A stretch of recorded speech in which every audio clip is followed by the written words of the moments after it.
Salam sejahtera untuk kita semua. Om Swastiastu, Namo Buddhaya, salam kebajikan. Oke teman-teman, kembali lagi di kelas sosiologi. Oh ya, semoga kita semua selalu diberikan kesehatan ya. Nah, di materi hari ini kita akan membahas tentang bab 2, yaitu tentang permasalahan sosial. Kita akan membahas apa itu masalah sosial, kemudian apa saja teori-teori di dalam masalah sosial.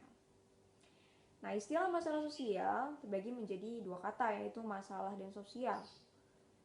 Masalah mengandung kata sosial mengacu pada masyarakat, pada hubungan sosial, struktur sosial atau organisasi sosial. Sedangkan masalah mengacu pada satu kondisi atau situasi yang tidak diinginkan atau bertentangan dengan nilai norma dan juga satu hal yang tidak benar.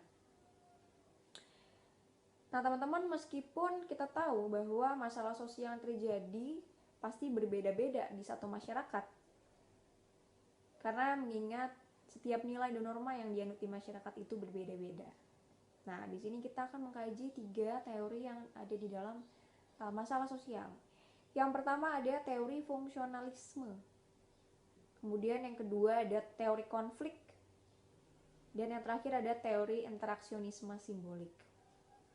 Nah, yang pertama, teori fungsionalisme dari kata fungsi.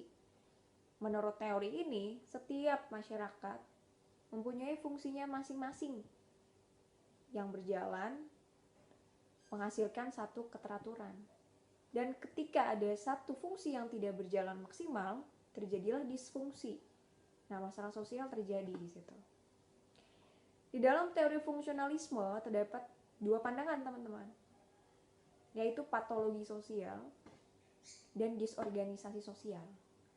Patologi sosial itu berarti satu penyakit. Masalah sosial di sini diibaratkan sebagai satu penyakit yang terjadi karena ada salah satu organ yang tidak berfungsi semestinya. Itu patologi sosial, pandangan patologi sosial. Tapi pandangan disorganisasi sosial, masalah sosial terjadi karena adanya perubahan sosial yang tidak sejalan dengan nilai atau norma yang ada di masyarakat. Terjadi disorganisasi atau masalah sosial. Yang kedua ada teori konflik. Menurut teori ini, masalah sosial terjadi karena ada 2 pandangan juga nih teman-teman. Pandangan Marxis dan pandangan non-Marxis. Masalah sosial terjadi karena adanya ketidakseimbangan antar kelas-kelas sosial. Berarti itu pandangan Marxis. Masalah sosial terjadi karena adanya pertentangan antar kepentingan antara kelompok-kelompok sosial. Itu adalah pandangan non-Marxisme. Kemudian yang terakhir ada teori interaksionisme simbolik, dari kata interaksi dan simbol. Bahwa di dalam teori ini, setiap individu akan bertindak sesuai dengan makna simboliknya di dalam satu situasi tertentu. Di dalam teori ini ada 2 pemahaman juga, teman-teman. Ada 2 teori turunannya. Yang pertama ada teori labeling. Label. Bahwa dikatakan masalah sosial ketika hal tersebut dianggap atau dilabel sebagai satu masalah. Yang kedua ada konstruksi sosial atau differential association, di mana masalah sosial akan terjadi ketika ada interaksi yang intens seorang individu dengan individu lain yang menyimpang, atau differential association, belajar untuk menjadi penyimpang. Itu maksudnya. Seseorang yang menyimpang akan belajar berinteraksi dengan seseorang yang menyimpang. Seperti itu. Oke, teman-teman, pertemuan hari ini kita cukupkan di sini. Yang sudah kita bahas tadi adalah pengertian masalah sosial. Kemudian ada 3 teorinya. Teori fungsionalisme dari kata fungsi.